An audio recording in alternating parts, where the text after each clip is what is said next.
Hi everyone, আমি উজ্জ্বল সরকার। Coding সিরি ভিডিওতে আপনাদের সবাইকে জানাচ্ছি স্বাগত। বন্ধুরা, প্রিভিয়াস ভিডিওটিতে আমি আলোচনা করেছিলাম কীভাবে আমরা HTML ফরম্যাট ডাটাকে গুগল শিটের মধ্যে স্টোর করতে পারি। তার জন্য যখন আমরা HTML ফরম্যাট ডাটাকে সাবমিট করতাম তখন আমাদের পেজটি অন্য একটি পেজের মধ্যে অর্থাৎ স্ক্রিপ্টের পেজের মধ্যে রিডাইরেক্ট হয়ে যেত, যেখান থেকে আমরা সাকসেস মেসেজটি দেখতে পারতাম। কিন্তু আমরা যদি এই প্রসেসটি আমাদের ওয়েব পেজের মধ্যে ইমপ্লিমেন্ট করি, অর্থাৎ আমাদের HTML ফরম্যাট ডাটাকে আমাদের গুগল শিটের মধ্যে স্টোর করি এবং তার জন্য ইউজার যখন তার ডাটা সাবমিট করে তখন সাকসেস মেসেজ যদি অন্য একটি পেজের মধ্যে রিডাইরেক্ট হয়ে শো করে, তখন ওই বিষয়টি খুব একটা অ্যাট্রাকটিভ দেখাবে না। তার জন্যে আমাদের করতে হবে ইউজার যখন ডাটাকে সাবমিট করবে ঠিক ওই পেজের মধ্যে যাতে সাকসেস মেসেজটি শো করে। তো আজকের এই ভিডিওতে আমি আলোচনা করব কীভাবে আমরা HTML ডাটাকে সাবমিট করার পর পেজ রিডাইরেক্ট না হয়ে শো করে, অর্থাৎ আমরা যেই পেজের মধ্যে ফর্মটাকে রেখেছি ঠিক ওই পেজের মধ্যে আমাদের সাকসেস মেসেজটি শো করে। তার জন্য আমি ইউজ করব jQuery এবং Ajaxকে।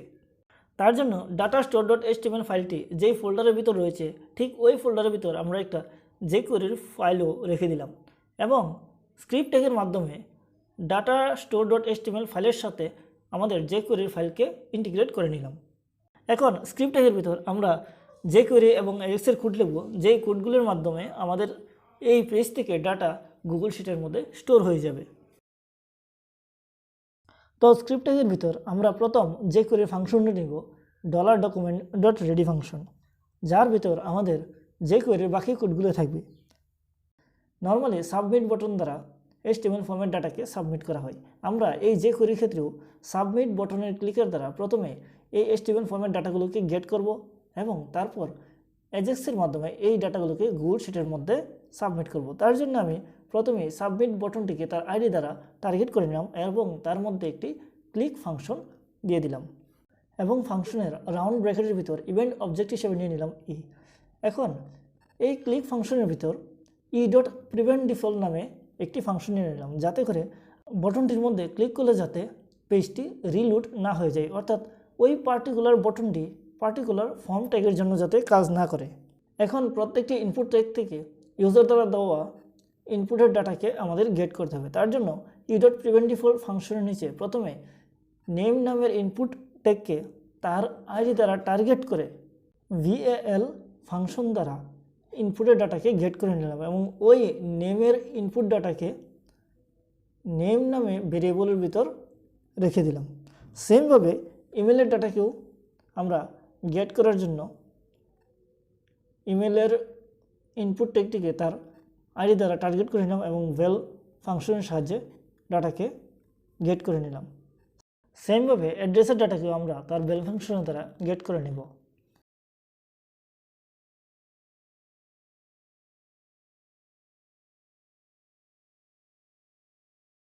এখন ইউজার দ্বারা ইনপুট করা এই ফর্মের ডাটাগুলোকে অ্যাজাক্সের মাধ্যমে আমাদের গুগল শিটের স্ক্রিপ্টের মধ্যে সেন্ড করতে হবে।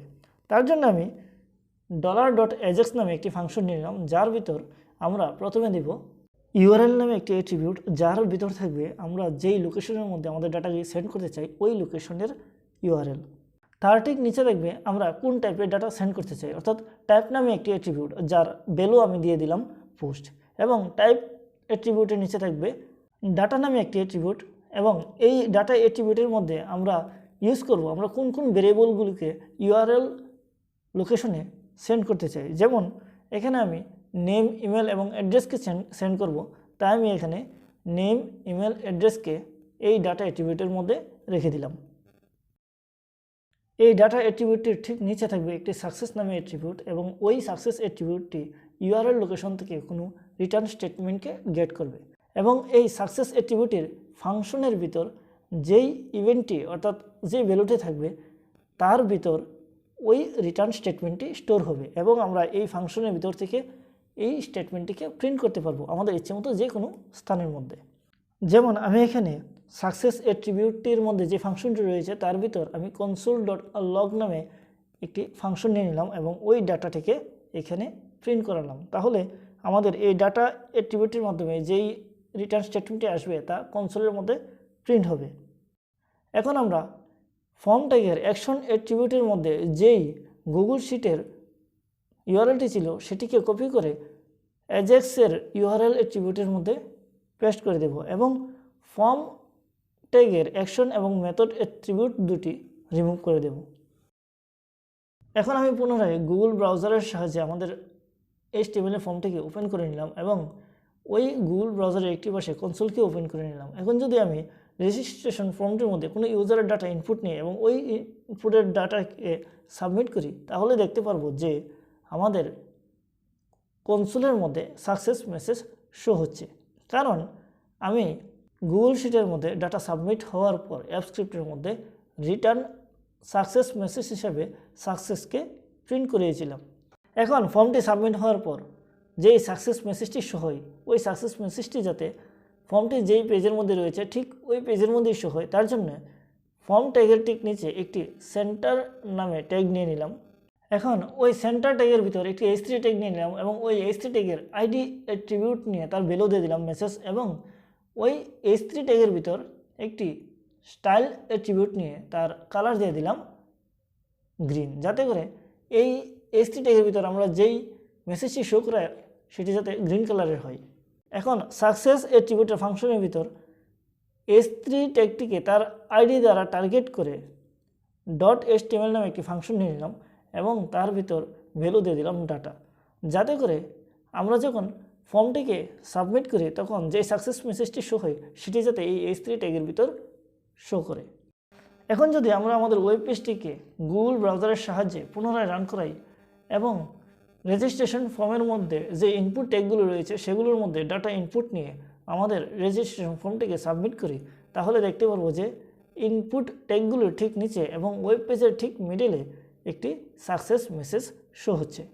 কিন্তু এক্ষেত্রে ইনপুট ফিল্ডের মধ্যে আমরা যে ডাটাগুলো ইনপুট নিয়েছিলাম সেইগুলিও শো হচ্ছে, সেগুলো হাইড হচ্ছে না। তো এখন আমাদের এই ডাটাটি সাবমিট হওয়ার সাথে সাথে সাকসেস মেসেজ যখন শো হয় আমাদের ইনপুট ফিল্ডগুলিও ব্ল্যাঙ্ক হয়ে যেতে হবে, যাতে করে আমরা পুনরায় নতুন ইনপুট নিতে পারি। তো এখন আমি সাবমিট বাটনটিতে ক্লিক করার পর যতক্ষণ পর্যন্ত আমাদের ফর্মটি সাবমিট না হয় ততক্ষণ পর্যন্ত যে সাবমিট বাটনটি সাবমিট না দেখায়, সাবমিটিং দেখায়, তার জন্য আমি সাবমিট বাটনটিকে তার আইডি দ্বারা টার্গেট করে HTML ফাংশন দ্বারা ভ্যালু দিয়ে দিলাম সাবমিটিং। এখন যদি আমরা ওই সাবমিট বাটনটিতে ক্লিক করি, সাবমিট বাটনটি সাবমিটিং বাটনে কনভার্ট হয়ে যাবে যতক্ষণ পর্যন্ত না আমাদের ফর্মটি সাবমিট হচ্ছে। তাতে করে আমরা ক্লিয়ারলি বুঝতে পারবো যে আমাদের ফর্মটি সাবমিট হয়েছে কিনা। এখন ফর্মটি সাবমিট হওয়ার পর ইনপুট ফিল্ডগুলো যাতে ব্ল্যাঙ্ক হয়ে যায় তার জন্যে ইনপুট ট্যাগগুলোকে টার্গেট করে ভ্যালু করে দিলাম ব্ল্যাঙ্ক। যেমন নেমের ইনপুট ফিল্ডটিকে টার্গেট করে তার ভ্যালু করে দিলাম ব্ল্যাঙ্ক, ইমেলের ইনপুট ফিল্ডটিকে টার্গেট করে তার ভ্যালু করে দিলাম ব্ল্যাঙ্ক এবং অবশেষে অ্যাড্রেসের ইনপুট ফিল্ডটিকে টার্গেট করে তার ভ্যালু করে দিলামও ব্ল্যাঙ্ক। এখন যদি আমরা আমাদের ওয়েব পেজটিকে রান করি এবং ওই ওয়েব পেজের ইনপুট ফিল্ডগুলোর মধ্যে ডাটা ইনপুট নিয়ে যদি ফর্মটিকে সাবমিট করি, তাহলে দেখতে পারবো যে ওই ফর্মের নিচে একটি সাকসেস মেসেজ শো করছে। কিন্তু যতক্ষণ পর্যন্ত না সাকসেস মেসেজ শো হচ্ছে ওই সাবমিট বাটনটি সাবমিটিং বাটনে কনভার্ট হয়েছিল এবং ফর্মটি সাবমিট হওয়ার পরেই ইনপুট ফিল্ডগুলো ব্ল্যাঙ্ক হয়ে গেছে। তো বন্ধুরা, আজকের এই ভিডিওতে এতটুকুই। আশা করি আমার এই ভিডিওটি আপনাদের ভালো লেগেছে। ধন্যবাদ সবাইকে।